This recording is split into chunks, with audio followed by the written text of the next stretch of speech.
you tell us just a little bit about what RLJ is doing? What is giving you all the incentive to kind of move forward into some things that are unprecedented, and how it's working out for you? Sure, absolutely. I'm sure Corey gave you a good background, but RLJ is already in the hotel business. Here in the U.S., we have about 140 hotels across the country.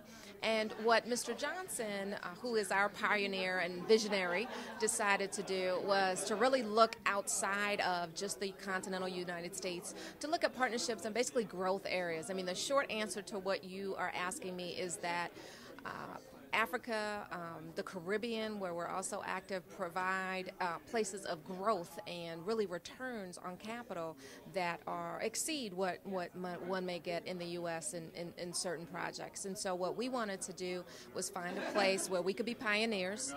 Liberia, West Africa was certainly that place. We were the first to take a business delegation there in 22 years, and this is the first hotel development there in 25 years. So we anticipate, and in fact are already reaping the benefits of that through partnerships there in the country, through other companies that want to get into business. So part of the reason we talk about that at the OFC is because this forum provides a place for people who want to partner and may not necessarily have, steps into that country, but can be with people that have already done it a little bit and they don't have to recreate the wheel. And so that's why we like to participate here.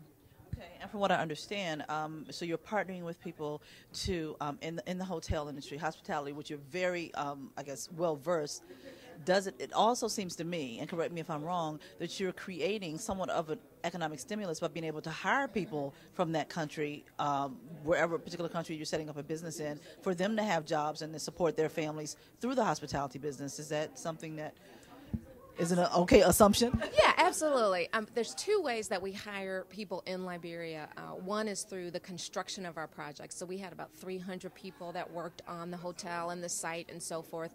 And those people are now working on additional projects with the company that we actually introduced to Liberia called Global Building Solutions from South Carolina. So there's now a U.S. company that they've set up shop there in Liberia, and a lot of those workers are still working with them and gaining skills and, electricity, plumbing, things like that.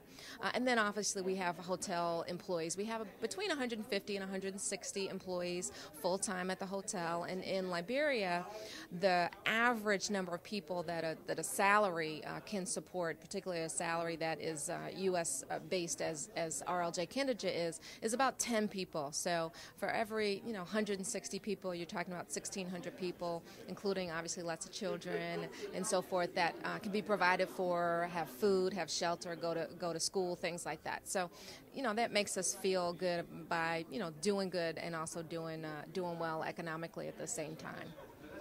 This morning, Mr. Faluso talked about a lot of about Africa in general as a place that has tons of opportunity. He also talked about some of the challenges with corrupt governments and education and illiteracy, HIV/AIDS. How have you all, apparently you've taken into consideration, but you're moving forward. For those people that are naysayers, what kind of advice can you give them about moving forward and trying to forge partnerships and build business in Africa? Yeah, I think that there are risks and concerns, but there are risks and concerns here in the U.S. It's just different. And part of it is just making sure that you understand what those are. So what we've been able to do is really build alliance with the government of Liberia. There are other governments in Africa that have been able to do that very well. Rwanda is a perfect example in terms of what they've done in tourism and so forth. Ghana is a perfect example. They have a lot of partnerships with U.S. and European and Middle Eastern companies. And so I think in terms of the political risk and things like that, one is partnerships. OPIC is our partner in funding in our hotel. The World Bank, IMF, other folks are able to also participate in that. And then just building alliances with the government. Part of the problem is not so much corrupt governments, although that sometimes is a problem. It's more the government doesn't really have a deep bench of infrastructure and people that can really help drive, rule of law and things like that. So one of the other things we're doing in Liberia is trying to help the process of getting Liberians who were part of the diaspora to the U.S. and Canada and other places to come back to Liberia and work in the country. We've been pretty successful in that. So I think that's part of the solution, too. Thank you. Very insightful answers. Thank you very much. No problem. Appreciate it.